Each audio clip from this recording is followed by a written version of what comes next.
6 mesi di carcere per possesso di sostanze stupefacenti, condannata oggi in Arabia Saudita la 23enne hostess di Resan da quasi 40 giorni in un carcere a Jeddah. Il sindaco speravamo di riabbracciarla prima. Rapina in casa la notte scorsa a Villordo, i proprietari si sono trovati faccia a faccia con i malviventi. È la quarta volta che entrano i ladri, ma la prima volta che me li trovo davanti, racconta il proprietario. Omicidio di Anica, domani il RIS di Parma nella casa di Franco Battaglia, analisi anche sui tabulati telefonici dell'indagato, il compagno della donna, voglio sapere cosa le è successo. Domani i funerali di Berlusconi a Milano, mentre monta la polemica sulla proclamazione del lutto nazionale da Mogliano, un 42enne lancia una petizione su change.org per revocare la decisione. Fa la doccia in spiaggia al Cavallino, ma cede la grata e cade in una buca profonda, ferendosi. Il racconto di una 43enne trevigiana. In calo le vendite di frigoriferi, una settimana di cassa integrazione nello stabilimento Electrolux di Susegana, i sindacati preoccupati, mai così tanti giorni consecutivi. Da presidente ANCI Veneto il sindaco Mario Conte scrive a Regione e Governo: abbiamo bisogno di aiuto, aumentare le tariffe agli utenti non basta riequilibrare i bilanci, servono più fondi per il trasporto pubblico. Le celebrazioni a Padova per Sant'Antonio raccontate nella lunga diretta non stop di Rete Veneta, in migliaia sono arrivati in Basilica, molti anche a piedi per dimostrare la propria devozione. Edizione trevigiana dei telegiornali di Antena 3, buonasera e ben ritrovati. Queste dunque le notizie principali di questa sera, ma subito in apertura il sondaggio che è legato alla scomparsa di Silvio Berlusconi. Domani l'ultimo saluto in Duomo a Milano, intanto in molti si interrogano su quello che sarà il futuro del suo partito di Forza Italia, proprio su questo che verte il sondaggio di questa sera. Questo il quesito: morte di Berlusconi, Forza Italia rischia di sparire? Se la vostra risposta è sì, è il numero lo 0422 1626 691. Se la risposta è no, il numero è lo 0422 1626 690. La chiamata è gratuita, l'esito del sondaggio questa sera nel corso di Ring. E veniamo agli aggiornamenti sulla vicenda dell'hostess trevigiana arrestata in Arabia più di un mese fa per detenzione e spaccio di droga. Pronunciata oggi la sentenza di condanna a 6 mesi di reclusione. È stata condannata Ilaria De Rosa, l'hostess 23enne di Resana, in cella in Arabia Saudita dallo scorso 5 maggio con l'accusa di detenzione e spaccio di sostanze stupefacenti. Nella giornata in cui si sperava nella risoluzione del caso e nel rapido rientro in Italia della ragazza, i giudici del tribunale di Jeddah hanno invece riconosciuto colpevole Ilaria, condannandola a 6 mesi di carcere, una pena in ogni caso più lieve rispetto a quella pronunciata nei confronti degli altri imputati condannati a 1 anno e mezzo di reclusione. In aula al momento della sentenza la sorella di Ilaria, Laura, arrivata a Jeddah nei giorni scorsi, è ammessa alla presenza dei giudici come uditrice. Speravamo magari di averla a casa che prima, però l'importante è adesso avere una data che possa venire a casa. Il problema delle ultime settimane, come ci ha detto, è che non c'erano notizie, quindi per chi la conosce, per i familiari in particolare, cioè non avere notizie era veramente un'attesa snervante. Adesso il fatto sono 6 mesi, sono tanti, è vero, però l'importante è che si apra una data quando viene a casa. La giovane hostess della compagnia lituana Avion Express è rinchiusa in carcere dunque da 40 giorni. Del suo caso si era interessato personalmente il ministro degli esteri Antonio Tajani, che grazie alla firma di un apposito protocollo aveva ottenuto di concedere alla ragazza di scegliere un avvocato locale tra una rosa di nomi suggerita dal consolato italiano.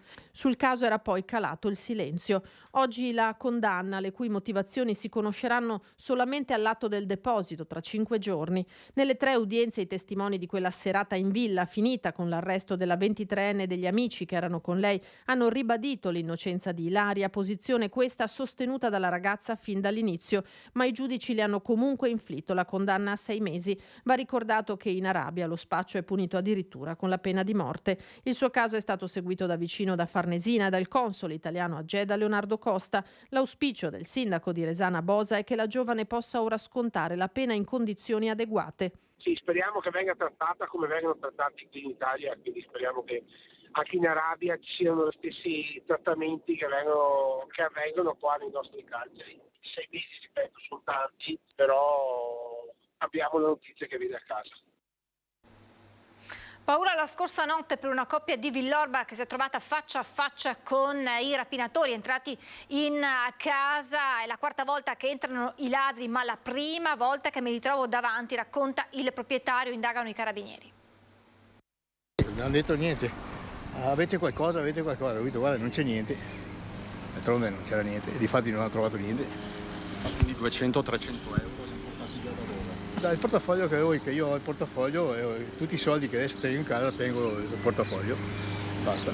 Poche parole precise nel cuore della notte, fuori dalla camera dove Germano stava dormendo con la moglie. È lui a sentire dei rumori strani e alzarsi dal letto. Non è ancora l'una, le sequenze sono veloci, attimi però che per il 75enne non passano mai. Il faccia a faccia con i banditi sembra interminabile. Fortunatamente non c'è nessuna colluttazione. In 3 dentro casa. Sì, uno ho visto 2, l'altro lo vedevo ma non ho visto da dietro, ma è stato proprio 3 secondi, 4, non so, in camera e ha visto che i cassetti erano tutti vuoti e ha fatto così e sono partiti. E 100 aveva, no? Penso dall'est, Erano travisati. No, dall'est perché mi hanno detto i carabinieri, non si sa, perché sono dall'est ma hanno tante province, allora dall'est sicuro. Ma... Sul posto, tra via Marconi e la laterale via Galilei, alle porte di Villorba, arrivano i carabinieri. Si scopre che i delinquenti sono entrati da una finestra che dà sul seminterrato, la stessa che Germano per tutto il giorno ha cercato di aggiustare. C'è un po' deluso, cosa vuole? Non ti aspettavi adesso, perché adesso che non abbiamo niente, che caso vuoi prendere? Cioè, non abbiamo più niente adesso. Cioè il nostro lavoro è finito, siamo in pensione, cosa dobbiamo fare? Sua moglie è preoccupata. Beh, un pochino, sì, adesso Ho preso paura. ho preso paura più che sia. Come fa a non prendere paura? Una volta che è succeduto. No, questa è la quarta volta, ma allora 15 anni fa però. La quarta volta che le entrano in casa. Sì, ma ancora, ma che a volte non li abbiamo mai visti, sono venuti così, hanno, come si dice, rovesciato un po' di roba, però hanno trovato, sì, hanno trovato dell'oro, capito, ma soldi no. Soldi quasi mai. A trovare la famiglia Girotto anche il sindaco Francesco Soligo e tanti vicini di casa. Li ho trovati molto impauriti. Noi assieme ai carabinieri abbiamo fornito le immagini di 2 telecamere di varco che sono lì vicino, sperando che possano portare a individuare i malviventi. Posso invitare la cittadinanza di essere proattivi e segnalare qualsiasi movimento sospetto sia nelle ore pomeridiane, nelle ore serali, per poter magari intercettare prima questi casi. Sì, dopo sono arrivati che i figli, adesso ne arriva con un altro, degli amici, sì. Abbiamo avuto con la visita del sindaco, sì, ha fatto piacere. Omicidio di Anica, domani il RIS di Parma nella casa di Franco Battaggia, analisi anche sui tabulati telefonici dell'indagato. Intanto il compagno della donna dice: voglio sapere cosa le è successo. La verità sulla morte di Anica è questo che chiede Luigino De Biasi, compagno della donna, soprattutto dopo la notizia dell'iscrizione sul registro degli indagati di Franco Battaggia.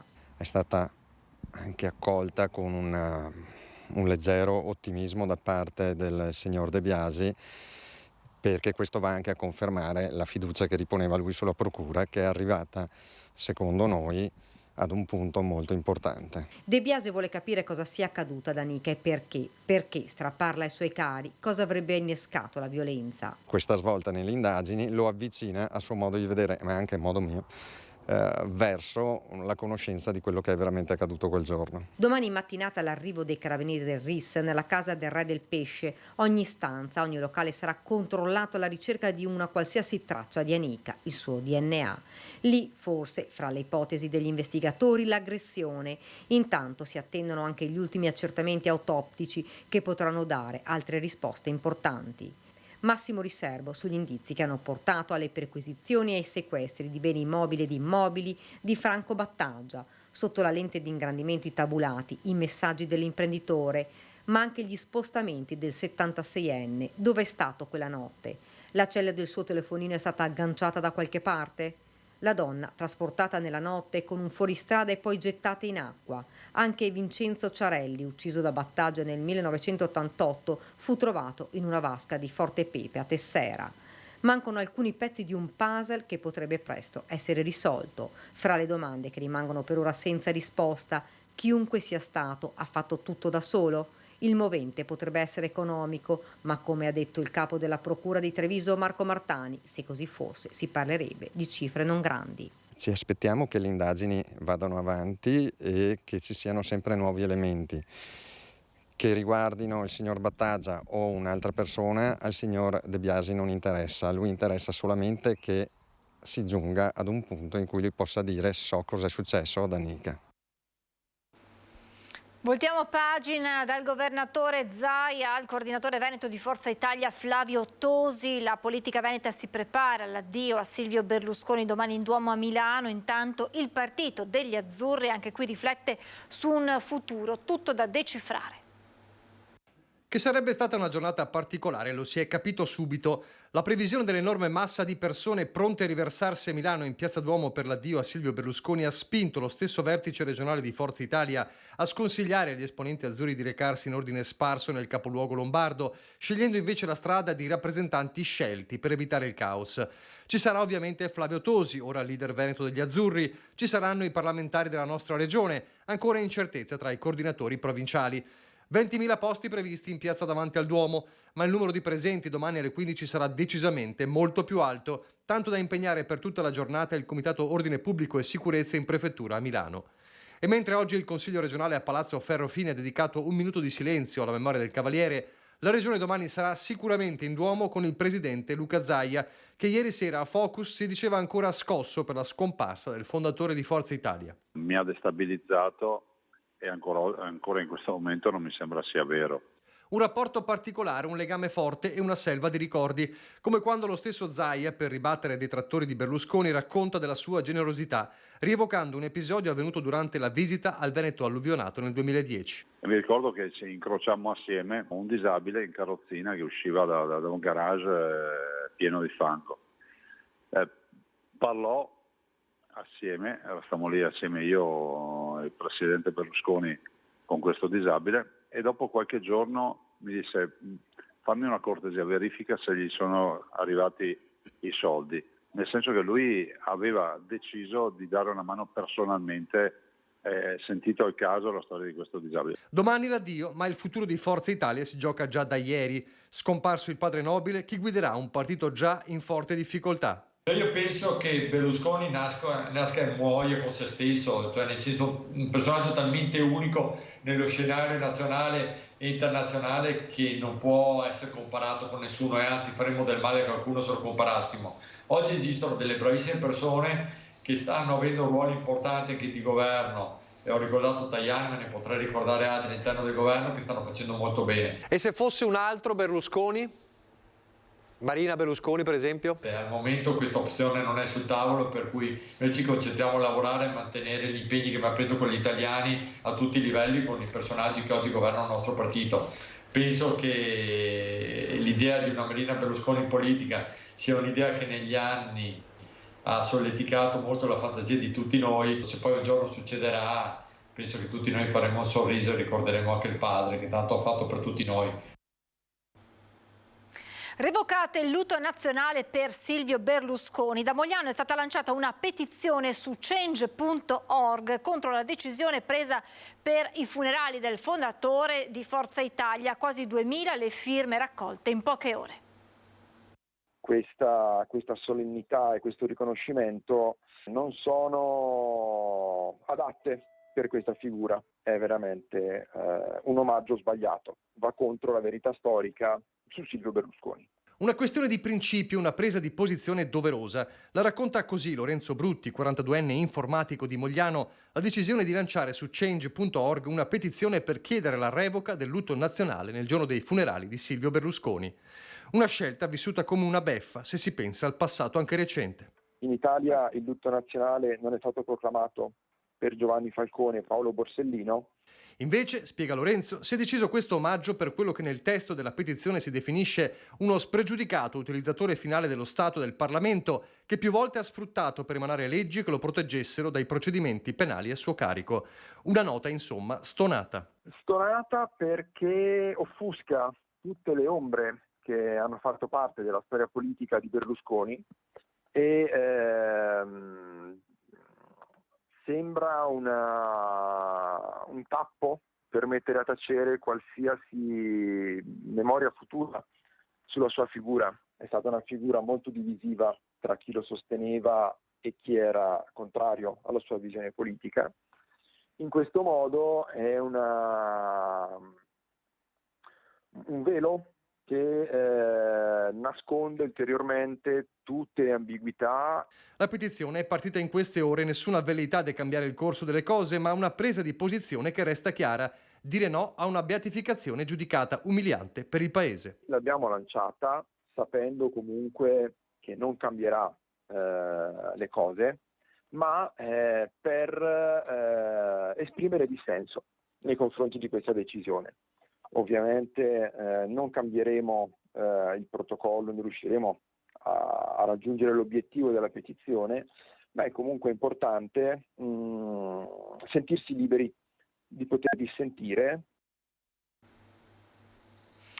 In calo le vendite di frigoriferi, 10 giorni di cassa integrazione nello stabilimento Electrolux di Susegana. Doccia gelata anche perché nelle precedenti incontri avevano sì significato una difficoltà di mercato, ma non di queste dimensioni. 10 giorni di cassa integrazione ordinaria per almeno 1 migliaio di lavoratori dello stabilimento Electrolux di Susegana. Notizia che arriva a pochi giorni dall'accordo raggiunto tra sindacati e azienda per un pacchetto di investimenti per 110 milioni fino al 2026 nel sito produttivo trevigiano. Ora la comunicazione della CIG legata ad un calo significativo delle vendite di frigoriferi.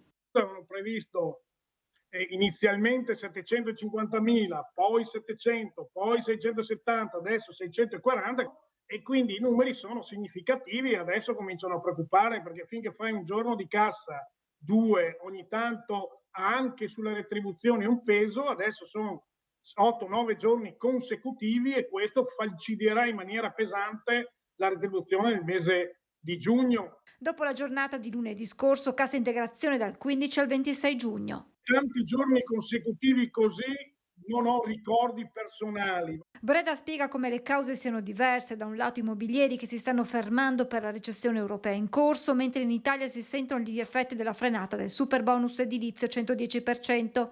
A livello nazionale il sindacato dei metalmeccanici ha proclamato 4 ore di sciopero il 7 luglio nei settori particolarmente in crisi, ma prima di questa data ci saranno altri 2 importanti appuntamenti. Il 20 di giugno hanno convocato un tavolo sull'elettrodomestico al Ministero e non escludo che la spinta che arriverà da tutte le parti, aziende e sindacati, sia quello di vedere, di riprendere, di fornire degli interventi industriali, di politica industriale che favoriscano la ripresa e il rilancio dei vari settori. E poi il 26 è già convocato le RSU, la rappresentanza dei lavoratori, per un nuovo incontro per fare il punto dei nuovi livelli che eventualmente arrivano. Fa la doccia in uno stabilimento in spiaggia al Cavallino, ma cede la gratta e cade in una sorta di pozzo, procurandosi diverse ferite. Il racconto di una 43enne trevigiana. Agitazione e sto tremando, ecco, perché non riesco a rimuovere l'istante nel momento in cui sono caduta nel buco. Non ci sono solo le ferite fisiche, il contraccolpo per quanto accaduto ieri è anche e soprattutto psicologico. Protagonista della brutta avventura vissuta nel pomeriggio in uno stabilimento di Cavallino, una professionista trevigiana di 43 anni che, approfittando di un giorno di ferie, ha trascorso qualche ora in spiaggia, ma quando decide di rinfrescarsi facendo una doccia succede l'imprevisto. Nel momento in cui mi sono posizionata per farmi una doccia, tutto d'un tratto è ceduto l'asse sotto di me, sotto i miei piedi, e sono caduta in pratica in un buco profondo. La donna sbatte il torace e le gambe lungo le pareti, fortunatamente riesce ad aggrapparsi facendo forza con le braccia per non scivolare fino in fondo. C'era un pozzo a perdere dove tutto lo scarico dell'acqua andava lì, della doccia. Ho urlato aiuto perché non avevo più le forze per tenermi. I presenti accorrono, afferrano la 43enne portandola in salvo. Già da 2 giorni si segnalava questa asse, diciamo, che era in condizioni non proprio perfette. Per fortuna o per sfortuna è successo a me. se fosse successo un anziano, penso a un bambino, io le dico il torace, insomma io sono una ragazza comunque 1,70 m, ecco, quindi io ho sbattuto il torace sotto il seno, quindi ero già giù di 1,5 m e mi mancava già ancora 50 cm per toccare l'acqua, quindi un bambino secondo me non so come avrebbero fatto a tirarlo fuori. La professionista è costretta a ricorrere alle cure dei sanitari dell'ospedale di Jesolo, che le riscontrano un trauma toracico e al ginocchio sinistro, un'abrasione cutanea e un ematoma alla coscia destra. Doveva essere una giornata di relax e si è trasformata in un incubo, racconta ancora la donna. Un film dell'orrore, quelle cose che si raccontano. Non mi interessa essere risarcita, aggiunge ancora la 43enne. Ho voluto raccontare questo perché non accada mai più. Spero che questi avvenimenti non accadano più, ecco, perché sono dei rischi che poi si pagano. I responsabili devono un attimo mettersi la mano sulla coscienza e cercare di essere un po' più vigili, anche perché queste strutture oltretutto viene anche pagato un servizio. Si rifiuta di pagare il biglietto dell'autobus. Il conducente, arrivato alla fermata a pochi passi dalla locale caserma dei Carabinieri, ha chiesto aiuto ai militari dell'Arma. È successo nel pomeriggio a Conegliano. Il 26enne di origini gambiane ha tentato la fuga. I Carabinieri lo hanno inseguito e fermato, ma non senza difficoltà.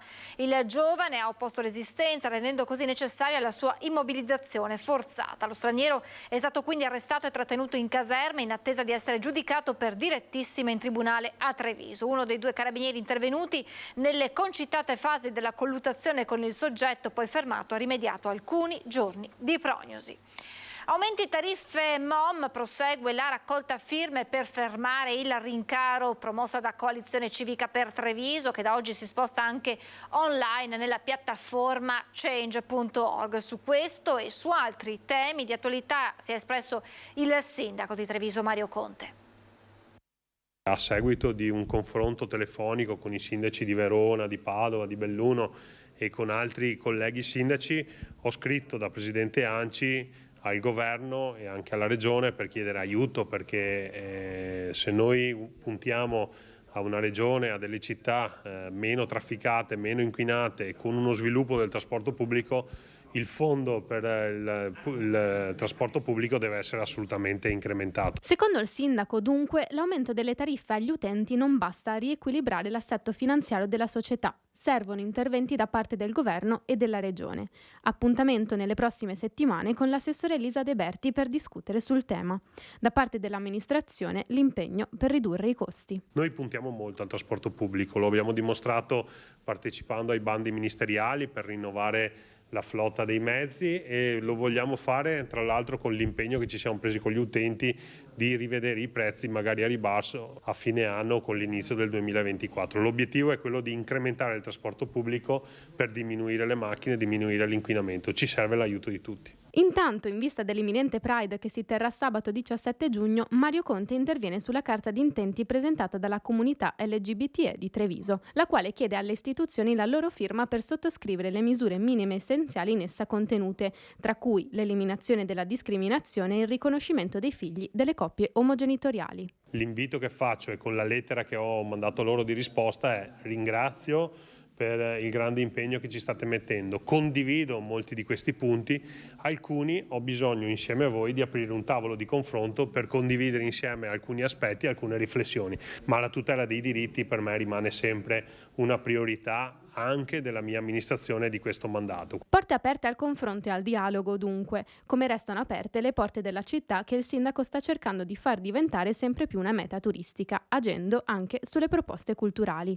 Resta in mano sua, infatti, la delega alla cultura. Ritengo che la cultura sia anche sociale e quindi prendermi cura degli aspetti emozionali, sociali e emotivi della nostra comunità attraverso la bellezza, la cultura, l'arte, la musica è una delega che io ritengo fondamentale e che voglio che sia il sindaco in prima persona a seguire. Rischi ambientali e nuovi carburanti. Nella sede della provincia di Treviso l'incontro formativo promosso dall'Associazione Comuni della Marca Trevigiana.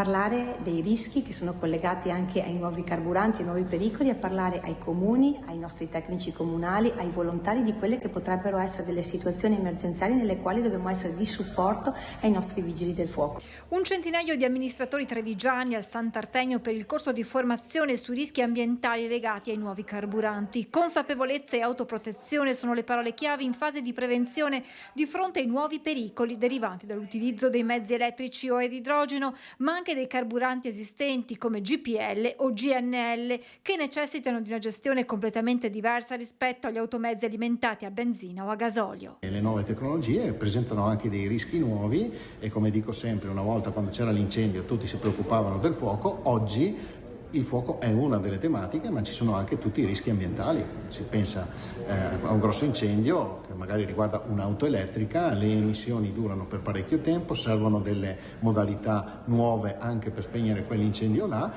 La transizione ecologica è la grande sfida per contrastare il cambiamento climatico in ottica di sviluppo sostenibile, una rivoluzione che passa proprio attraverso l'utilizzo di fonti energetiche a basse emissioni.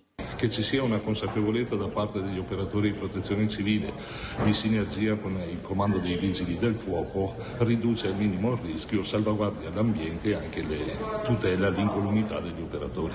L'Associazione Comuni della Marca Trevigiana, in collaborazione con il comando dei Vigili del Fuoco di Treviso, ha dato vita a questo tavolo di formazione perché tutti i soggetti coinvolti siano pronti in caso di eventuali incidenti. Devono essere coscienti di come si deve intervenire a seguito di un incidente stradale che vada a coinvolgere questi nuovi mezzi, o meglio, i vecchi mezzi alimentati con nuovi carburanti.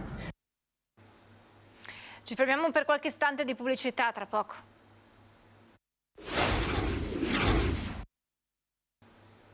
Rieccoci in diretta, grande successo per l'edizione 2023 della Fiera delle Belle Notizie a Vedelago, che ha visto come protagonisti, come sempre, gli studenti delle scuole secondarie. Sfiora quasi quota 800 il numero delle good news raggiunte in questa edizione, in scena per tutto il weekend a Vedelago. Un'iniziativa del progetto iCare che ha permesso ai ragazzi della scuola secondaria di ricercare per tutto l'anno scolastico belle notizie tra le righe di quotidiani locali e nazionali. Ho voluto al mio fianco Cristina Andretta, così dice il neoeletto primo cittadino Giuseppe Romano, che si complimenta con i ragazzi dell'Istituto Comprensivo e con tutti coloro che hanno contribuito per realizzare questa iniziativa. Un'emozione e al tempo stesso un esempio rivolto ai ragazzi, dichiara l'ex sindaco di Vedelago. L'importante è saper guardare avanti e al bene della città che deve continuare a crescere. Siamo alla quinta edizione del progetto Belle Notizie, che parte dal concetto che la scuola deve essere un ambiente vivo e vivace e sempre presente con la realtà, sempre collegato con la realtà. I ragazzi curano per tutto l'anno scolastico una relazione con un protagonista delle belle notizie fino all'incontro finale in cui riallacciano quelli che sono stati i contatti e quindi presentano al pubblico e ai loro compagni la loro bella notizia. Un lavoro di certo non facile, visto che la notizia doveva rientrare tra la cronaca o la politica, ad esclusione delle sezioni della cultura o dello sport, e doveva riportare episodi di bontà, generosità, di sogni realizzati. Nell'arco dei mesi sono state ben 130 le notizie che gli studenti hanno scovato. Questa formula del incontrare i ragazzi nostri, farli incontrare con persone che vivono diverse esperienze nella società, è vincente perché loro possono arricchire davvero in modo profondo la loro esperienza di vita. Oggi festa di Sant'Antonio, le celebrazioni a Padova, migliaia sono arrivati anche dalla Marca Trevigiana in Basilica, molti anche a piedi per dimostrare la propria devozione. L'avvio della festa solenne con l'apertura delle porte della Basilica. Buongiorno e buon martedì 13 giugno, comincia dunque la festa di Sant'Antonio, siamo collegati da Padova, come vedete già in tantissimi hanno raggiunto il sagrato della Basilica in questa giornata di festa. Cominciamo ad avvicinarci anche perché è il momento, come vedete, dell'apertura del portone che dà il via ufficiale alla festa di Antonio. Buongiorno a padre Antonio Aramina, apertura ufficiale del portone, quindi si comincia. Esattamente, un giorno di grande festa, possiamo finalmente aprire le porte della Basilica a noi piace leggerlo come un grande abbraccio che Sant'Antonio già sin dal primo mattino fa verso tutti i pellegrini che sono venuti qui da lui. E come ogni anno sono in tantissimi già qui. Posso chiedere a qualcuno da dove venite? Siete venuti a piedi? Siete venuti a piedi da dove? Da Cambroso di Codevigo. Cambroso di Codevigo, quindi quanti chilometri li ha calcolati? Sì. Quanti sono? Sono 23 chilometri giusti. Piedi da Dolo, sì, noi da Dolo. Per essere i primi? 17, sì, da un po' di anni che ormai facciamo questa camminata, questo pellegrinaggio. Per partecipare alla prima Santa Messa? Esattamente, sì. E adesso sono partito dalla Madonna della Salute ieri pomeriggio e sono arrivato adesso. Qui non solo il padre rettore ma anche padre Giancarlo Zamengo, siete venuti a vedere l'infiorata? È sempre un capolavoro veramente bella, poi rappresenta il miracolo di Sant'Antonio che predica i pesci, quindi siamo perfettamente nel tema del giugno antoniano di quest'anno. Siamo arrivati ieri sera verso le 7 e abbiamo lavorato tutta la notte, abbiamo dormito forse un'ora, siamo tornati a casa nelle famiglie che ci ospitano. E ora siamo qui. Sono sempre stata devota a questo santo che elargisce miracoli. Da dove arrivate? Este. Sì. Quindi avete fatto a piedi? Sì. 32 chilometri. Da Veggiano. Sì, noi veniamo provincia di Padova. Padova, sì. Sì. E come è venuto a piedi? No, sono venuto con la moglie. E dov'è la moglie? Venga qui moglie, venga qui. Noi veniamo sempre qui.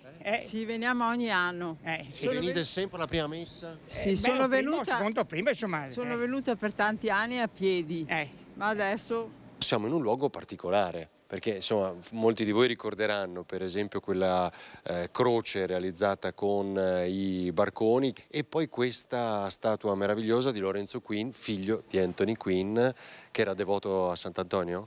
Proprio Lorenzo Queen ha voluto realizzare questa bellissima rappresentazione, questo rapporto, questo legame che unisce Sant'Antonio al Signore attraverso di lui, quindi Sant'Antonio mediatore di grazie, questa mano che si tende verso chi viene qui in visita alla Basilica per aiutarci a incontrare poi il Signore nella nostra vita. Perché questa è la mano che viene stretta da molti fedeli o pellegrini, no? Che magari arrivano qui nel chiostro. E adesso invece le immagini e le emozioni del transito di Sant'Antonio all'Arcella.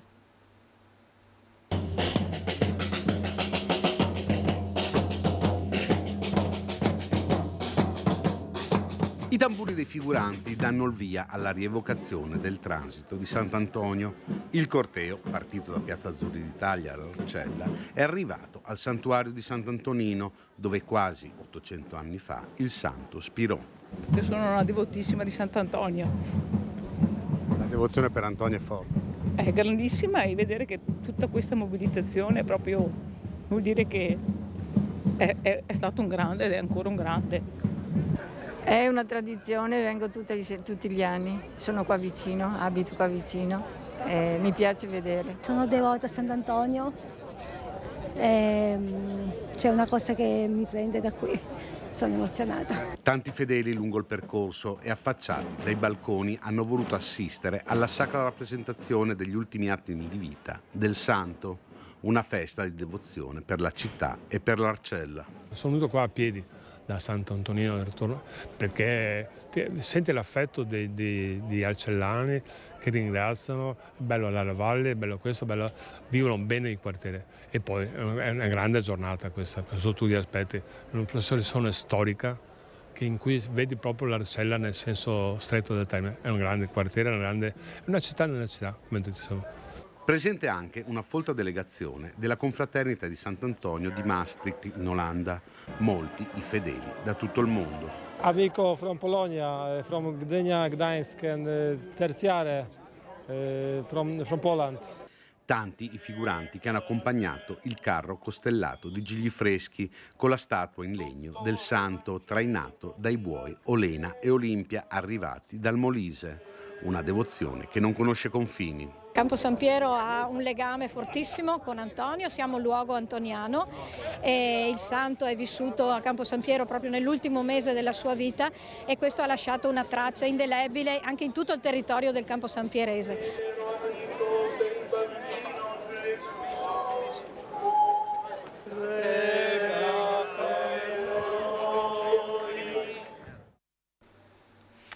Siamo alla pagina con le notizie da Belluno e provincia.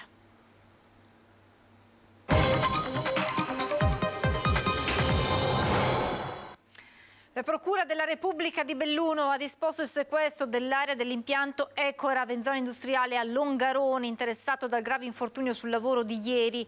Il sostituto procuratore Alberto Primavera ha posto i sigilli per consentire gli accertamenti del caso. L'esplosione infatti aveva proiettato verso l'alto il coperchio metallico di una tanica, precipitato poi sui locali di un'occhialeria vicino, sfondando il tetto. L'operaio, un uomo dell'Alpago che stava operando sull'attrezzatura, si trova tuttora ricoverato a Verona con ustioni al volto e al braccio, ma sarebbe fuori pericolo. Donazioni di sangue, il 2022 è stato un anno record e le prospettive sono buone anche per il 2023. In vista dell'estate scatta però l'appello, la provincia di Belluno è tra le più virtuose, centinaia le cessioni ad altre ULSS record in Sardegna. L'occasione ancora una volta è proprio quello di invitare la gente a donare il sangue. È un gesto di civiltà molto importante, è un gesto di impegno civile importante e quindi l'invito è veramente a tutti di donare il proprio sangue. Qui siamo in una realtà, quella feltrina e bellunese, dove c'è questa ricchezza di donatori, ma dobbiamo pensare anche al resto della regione e al resto d'Italia. Quindi noi veramente in questo senso, come comunità, possiamo dare una mano importante alla regione del Veneto e all'Italia. Il messaggio è diretto e arriva all'inizio di una stagione sempre critica per i fabbisogni di sangue, vista anche la presenza di turisti in montagna come altrove. L'ULSS 1 resta quindi mobilitata sul fronte donazioni dopo la flessione generale che si era riscontrata in piena pandemia. I dati del 2022 presentati al Santa Maria del Prato in occasione della giornata del donatore sono però confortanti e parlano di una provincia totalmente autosufficiente che riesce a donare ad altri territori. 656 le cessioni all'ULSS 3 Serenissima, 15 a Padova e altrettante a Verona, ben 1723 alla regione Sardegna, con cui la cooperazione è storica. I dati che abbiamo anche nei primi mesi del 2023 sono molto positivi e tendenzialmente in linea con quelli del 2022, che è stato un anno molto positivo, che ci ha permesso di raggiungere più di 14.700 donazioni. Quasi 15.000 dunque le donazioni di sangue ed emocomponenti, oltre 600 gli aspiranti donatori tra distretto bellunese e feltrino, mobilitate le associazioni del territorio proprio nei giorni in cui lo stesso Ministero ha avviato una campagna massiccia di sensibilizzazione. L'associazione feltrina per promuovere le donazioni è essere presente sul territorio, incontrando gruppi, incontrando persone, incentivandole alla donazione e motivandole. C'è un semplice gesto straordinario che può salvarci la vita. È sicuro e indolore. Dona vita, dona sangue. Mentre mancano 4 giorni alla Dunata Triveneta degli Alpini, a Belluno continuano gli allestimenti in vista delle numerose manifestazioni programmate per il prossimo fine settimana. Tra queste una vera e propria cittadella della protezione civile e uno spazio tutto dedicato ai campi scuola. Meno 4 giorni alla Dunata Triveneta degli Alpini di Belluno, ricominciamo a raccontarvi l'avvicinamento allo sfilamento di domenica da questo parco Città di Bologna, in quel di Belluno. E siamo con il Presidente della sezione. Presidente, perché ci ha portato qua? Vi ho portato qua perché uno degli eventi importanti che abbiamo sarà alle ore 17 di venerdì l'apertura della cittadella della protezione civile e dei campi scuola dei nostri ragazzi. E quindi con tutta l'attrezzatura sia nostra della sezione di Belluno ma soprattutto della Colonna Mobile Nazionale, qualsiasi attività, qualsiasi ruolo che viene fatto verrà dimostrato non solo alla popolazione ma soprattutto ai giovani, perché si entusiasmino su questa attività che per loro rappresenta un valore morale notevole. E parlando di giovani, cosa c'entra questo cortile di questa scuola? Qui abbiamo voluto inserire la struttura dedicata ai ragazzi dei campi scuola. Saranno presenti 30 ragazzi dei nostri campi scuola di Feltre, di Bassano e poi arriveranno un po' da tutta Italia per presentare ai giovani bellunesi, a tutti gli ospiti che arriveranno, quello che è questa importante attività per l'Associazione Nazionale Alpini. Possiamo dire che è una dimostrazione ma anche un tentativo di reclutamento? Certo, passiamo per questa strada per i prossimi anni avere tra le nostre fila giovani che possono far parte di quello che è la nostra protezione civile, ma anche far parte di quello che è l'associazione in sé. Soprattutto poi è un momento di formazione per questi giovani. Il messaggio forte è passare dall'io al noi, ma soprattutto la formazione che siamo in grado di dare su quello che è così un po' di educazione civica che sta mancando e soprattutto quello che è lo spirito di generosità e condivisione che i nostri veci, i nostri alpini hanno sempre portato avanti per i 100 anni della nostra storia. E per ultimo, Presidente, naturalmente gli alpini, come dire, quando si tratta di far festa, fanno festa e quindi qui avete preparato per la festa qui in Piazza Piloni. Certo, qua sarà il nostro punto di ristoro, diciamo così, delle 3 giornate, inizierà già da giovedì sera e sarà attivo per tutti i nostri alpini e tutti gli ospiti che arriveranno. Qui cosa ci sarà in particolare? Perché stiamo vedendo che state ancora costruendo. Qui ci saranno le cucine, ci sarà la somministrazione e la distribuzione dei pasti e un po' di tavoli per sedersi e per far festa tutti assieme. È davvero tutto per questa edizione, vi lascio come sempre le previsioni del tempo, grazie per averci seguito e buon proseguimento di serata.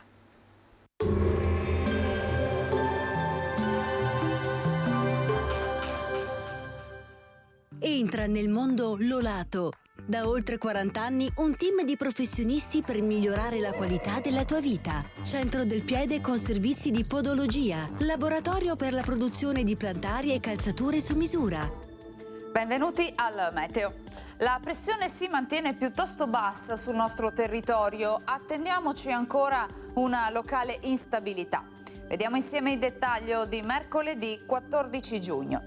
Sul Veneto avremo un'alternanza di nuvole e rasserenamenti, precipitazioni di pomeriggio sui monti, si tratterà poi di rovesci che potrebbero giungere fino alle zone pedemontane e pianeggianti limitrofe. Temperature simili a martedì, minime tra 12 e 18 gradi, massime sui 23-26 gradi. Ci spostiamo ora sul Friuli Venezia Giulia, dove la situazione sarà pressoché identica, tempo ancora incerto in montagna, dove saranno probabili dei temporali, maggiore presenza di sole altrove e verso la costa. Temperature minime tra 15 e 17 gradi, massime sui 25-26 gradi. Infine diamo uno sguardo alla situazione del Trentino Alto Adige, dove avremo schiarite più probabili nel corso della mattinata, alternate ad annuvolamenti e temporali sparsi. Temperature minime intorno ai 15-16 gradi, massime sui 27 all'incirca. Dal meteo di Antenna 3 per ora è tutto, vi ringrazio per l'attenzione, arrivederci.